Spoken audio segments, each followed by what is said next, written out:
ఏ స్నేహము కావాలని ఇన్నాళ్ళుగా తెలియలేదు.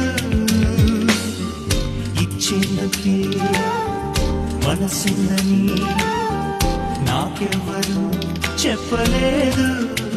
చెలిమి చిరునామా తెలుసుకోగానే రెక్కలొచ్చాయో ఏమిటో,